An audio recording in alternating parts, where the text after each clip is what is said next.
Welcome to today's Pondering in the Psalms, and we're pondering on Psalm 55. It's another one of this group of Psalms that all touch on different aspects and times of David's troubles, when he was sometimes on the run from Saul, sometimes being opposed by his own son Absalom.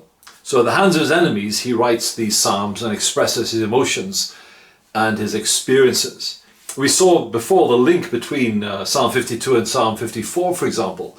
The theme was that of betrayal. In Psalm 52, it's by Doeg, the Edomite. In Psalm 54, it's by his fellow Israelites, the Ziphites.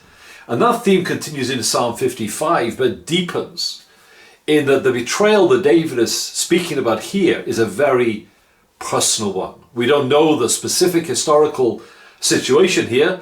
It could apply to a number of situations in David's life, and in some ways I find that helpful because it means it broadens our ability to apply this psalm in situations that we encounter in our lives. And of course David was no stranger to being betrayed. We've seen that in previous times, but this time the pain is deeper, the experience is greater, because this is not an enemy who's betraying him.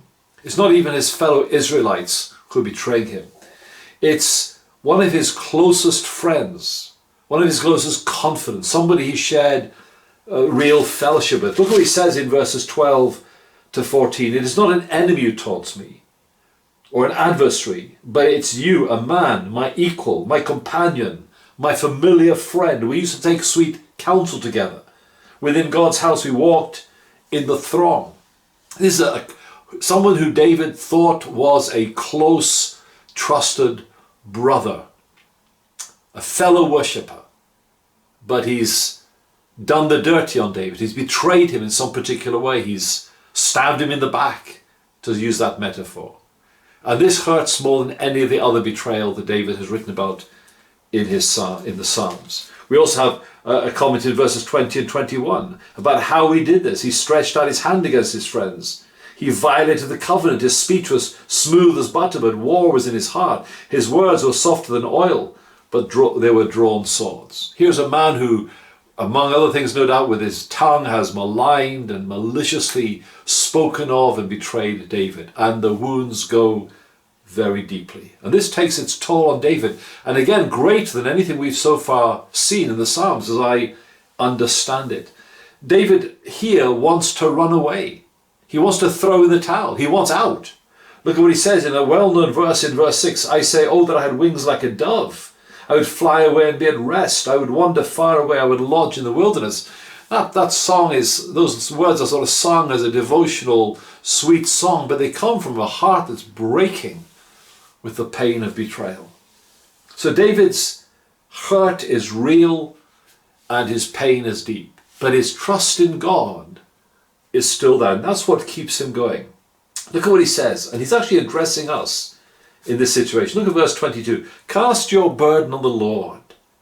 Cast your burden on the Lord. He's addressing us directly. So when we hurt deeply at the betrayal or the mistreatment at the hands of someone we thought was a brother or a sister, or we fellowshiped with in the work of the gospel, David says, cast your burden, and it is a burden. But no matter how heavy it is, cast it on the Lord. Don't sit and store it in your own heart. Don't try and wrestle with it yourself. Cast it on the Lord. The Lord will do three things, says David. He will sustain you. He will give you the strength to cope. You don't have to run away. You don't have to throw in the towel. God will sustain you. Secondly, he will never permit the righteous to be moved. He will keep you immovable.